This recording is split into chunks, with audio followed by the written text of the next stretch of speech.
Lois Lane and Clark Kent have been a thing for years, but it may surprise you to learn that Miss Lane isn't the only woman to hit the sack with Superman. Here's a list of people who slept with Superman and survived.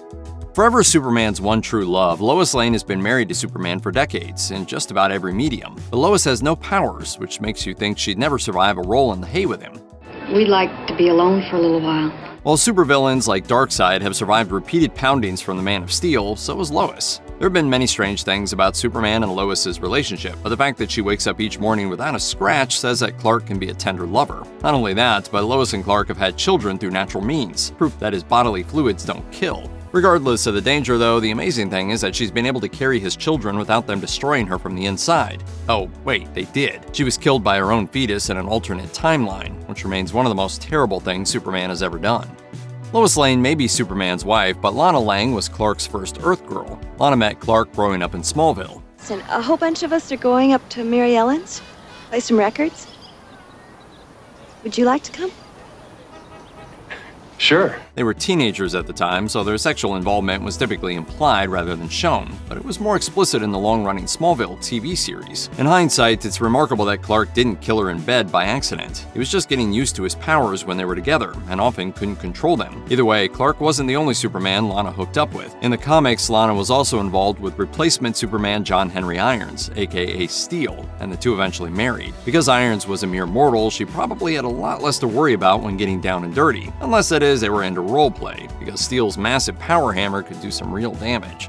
Wonder Woman might be the only superhero who, at least on paper, makes an ideal sexual partner for Superman. Her powers make her Kal-El's equal. Also, her immortal status means he won't outage her. The pair have been making whoopee in the comics for years. Often openly flirtatious, especially back in the Golden and Silver Age, but even after his marriage to Lois Lane, Superman and Wonder Woman are most clearly sexually involved in Frank Miller's Dark Knight universe and Mark Waid's Kingdom Come. In both stories, Superman fathers children with Princess Diana, so we know she can handle a night with him. Not everyone around them can, though, as their literally earth-shaking sex inadvertently kills countless civilians in one of the most disturbing moments in DC history. Wonder Woman's powers also mean Clark can show off his super stamina for hours, or even days on end. Hopefully, nobody interrupts him with an intergalactic emergency. First appearing in the late 80s in The Adventures of Superman number 424, Cat Grant was introduced as the resident gossip columnist for the Daily Planet. Having recently been rebooted post-crisis, Superman wasn't yet involved with Lois, so it wasn't all that odd that Grant was constantly flirting with her coworker Clark. Our names look terrific side by side on that byline. I mean, it's like we were meant to be partners, Clark. And on at least one occasion, we can safely say that she got Clarky's pants off, even if she didn't know he was Superman. It happened in an issue written by John Byrne, when Lois drops by Clark's apartment. To Lois's surprise, it's not Clark, but Kat who answers the door, in her underwear. To make things more obvious, she says Clark is in the shower, and after Lois leaves, we see Clark getting dressed in front of Grant, a pretty obvious sign that the shower was wash-up after super sex. Who's the new tight end? Why don't you throw your usual forward pass and find out? Another ordinary human, Grant got lucky in more ways than one by surviving a night with the Man of Steel. Oddly enough, even after seeing him without glasses or clothes, she never figured out who he was. Hailing from Jack Kirby's Fourth World comics, cosmic hero Big Barda might just be the next best lover for Superman after Wonder Woman. Hello, Barda. Diana, you didn't leave like an invisible plane in the driveway, right? But Barda is married to fellow Fourth Worlder Scott Free, aka Mr. Miracle.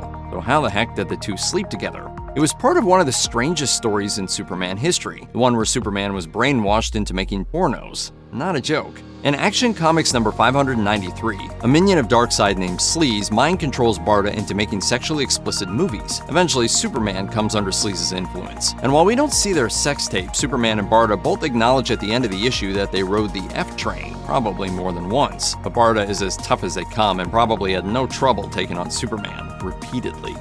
When it comes to big-name superheroes who spent a lively night with Superman, none matches the strangeness of Supergirl. No, not that Supergirl. The Supergirl who shook the sheets with Superman wasn't Kara Zor-El, but Linda Danvers, a new version introduced in the 90s by writer Peter David. This version of the character travels into the past of another Earth and becomes the official Supergirl there. While on Earth 1 in the past, Danvers develops feelings for that world's Kal-El, and as it turns out, Superman shares her affection, even though he thinks she's his cousin. He knows she isn't his world's Supergirl, but it's still odd. Though we don't see the pair do the deed, they fall in love, get married, and have a child.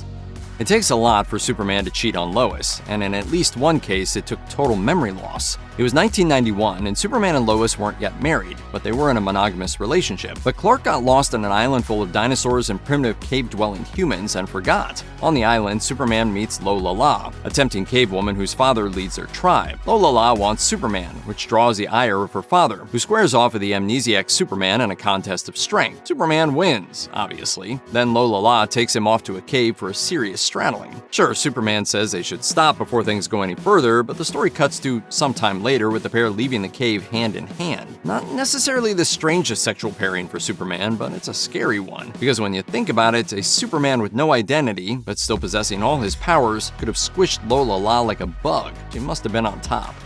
Superman has slept with human women, supes, and aliens, but the strangest partner on his dance card has to be Lemaris, an honest-to-goodness mermaid. This exploits happen off-panel in Superman number 129, in a flashback to Clark's days at Metropolis University where he meets Lemaris, a fellow student. It turns out that Lemaris is actually a mermaid playing human, and the two wind up in a pretty serious romance. Plus, Lemaris isn't just a mermaid, but a telepathic mermaid, so she knows Clark is Superman. When she reveals the truth, that she eventually has to lose her legs and return to the sea, she breaks young Clark's heart.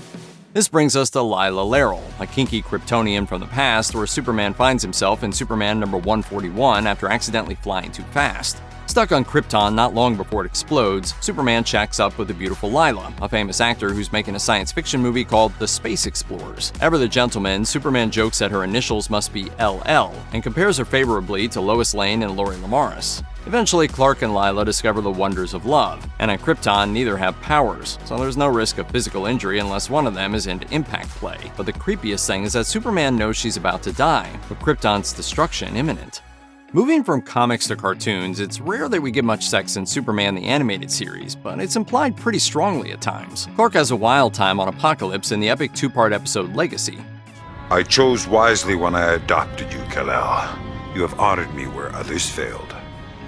Yep, once again he finds himself brainwashed into becoming Darkseid's right-hand man, as well as a sex toy for the female Furies, including Lashina, Stampa, and Mad Harriet. All hail King Cal! Way to go, big guy! This calls for a celebration. We even get a scene where the evil Superman and Lashina are enjoying a morning in bed together, and she refers to him bluntly as lover. As denizens of Apokolips, the female Furies can hold their own against Superman, but in a 3-on-1 situation, we might have to worry about Superman this time. In Action Comics number 651, while mourning Lois's death from their unborn baby's superkick, Superman escapes to space. And then it gets weirder. He meets Maxima, an interstellar warrior despot who needs a genetically compatible mate to produce a suitable heir, and she's determined to get boned by Superman. The Earth natives call him Superman. Superman. I like those shoulders. After a trial by combat and some psychological manipulation, she seems to get her wish. We see them kiss, then cut to later that night as Superman looks out from her balcony while putting on his cape, the universal cue that they've just finished the horizontal mambo. Maxima convinces him she's more his speed than a mere human, and Superman admits he's always had to hold back with Lois. Watch out, Maxima, you might want to establish a safe word. Those Fourth World women really have Superman's number. First Big Barda, then the female Furies. But they aren't the only ones to get Superman into bed. There's also the awkwardly named Beautiful Dreamer, a new god who doesn't sleep with Superman in the here and now, but in the 23rd century. Dreamer and Superman get together in the John Byrne written Superman and Batman Generations 3, a series that shows how the characters might exist if they aged along with the rest of us. In one issue, we meet 23rd century Superman. Lois is long gone and Dreamer is his wife. As a new god, she shouldn't have any fear that Superman's foot fetish might result in a broken ankle, and as immortals, they have as much time as they need to explore every position imaginable. Of course, things in the bedroom will inevitably get stale given a few centuries.